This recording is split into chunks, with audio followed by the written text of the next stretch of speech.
నాశనకరమైన హేయ వస్తువు ఏది? ప్రవక్త అయిన దానియేలు నాశనకరమైన హేయ వస్తువు వస్తుంది అని చెప్పాడు.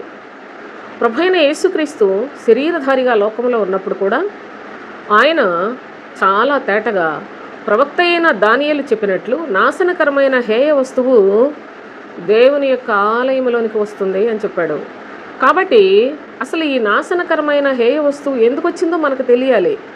ఈనాడు ప్రవక్త ప్రవచనం చెప్పినప్పటికీ ప్రభైన యేసుక్రీస్తు స్పష్టంగా తెలియచేసిన సంగతులు మీరు గమనించినట్లయితే అతిక్రమము జరుగుట వలన ఈ హేయ వస్తువు దేవుని ఆలయంలోనికి వచ్చేసింది. అనగా మనుషులందరూ ఎవరి ఇష్టం వచ్చినట్లుగా వాళ్ళు చెప్పేది బోధించేది వాక్యాల సోదరులారా, ప్రభు యొక్క మాటలు చెప్తున్నారా? వాళ్ళ భార్యల గురించి, పిల్లలను గురించి, వాళ్ళ కుటుంబములను గురించి ఒకరినొకరు పొగుడుకుంటూ, హెచ్చించుకుంటూ, గొప్ప చేసుకుంటూ ఈనాడు బోధకులను మీరు చూడండి జాగ్రత్తగా. వీళ్ళందరూ దేవుని మాటలు చెప్తున్నారు అనుకుంటున్నారా? ప్రభు అయిన యేసుక్రీస్తు చెప్పినా ఈనాడు ప్రజలకు అర్థం కాదు.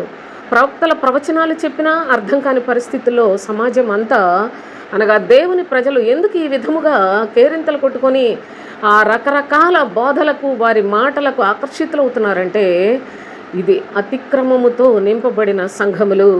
ఈ అతిక్రమలు అక్కడ దేవుని వాక్యం ఉండదు, దేవుని చిత్తం ఏంటో తెలుసుకోరు, మనుషుల్లో మార్పు రాదు, పరలోక సంబంధమైన నిరీక్షణ రాదు, వారి యొక్క జీవితాల్లో తండ్రి అయిన దేవుని యొక్క చిత్తాన్ని నెరవేర్చాలనే భయభక్తులు కూడా రావు. కనుక ఈ నాశనకరమైన హేయ వస్తువు అనగా అబద్ధ బోధకులు ఈ దినాన దేవుని యొక్క ఆలయంలోనే, దేవుని నామములోనే ప్రజలందరినీ నాశనం చేస్తూ ఉన్నారు. ఇది చాలా ప్రమాదకరమైందని దయచేసి దేవుని యొక్క లేఖనాలను చూడండి, లేఖనాలను జాగ్రత్తగా మనసులో పెట్టండి సోదరులారా. సమయం అయిపోతూ ఉంది. ప్రభువుని అంగీకరించమని చెప్తున్నారు కదా, కనీసం ఆయన ఏం చెప్పాడో ఆలోచించరా?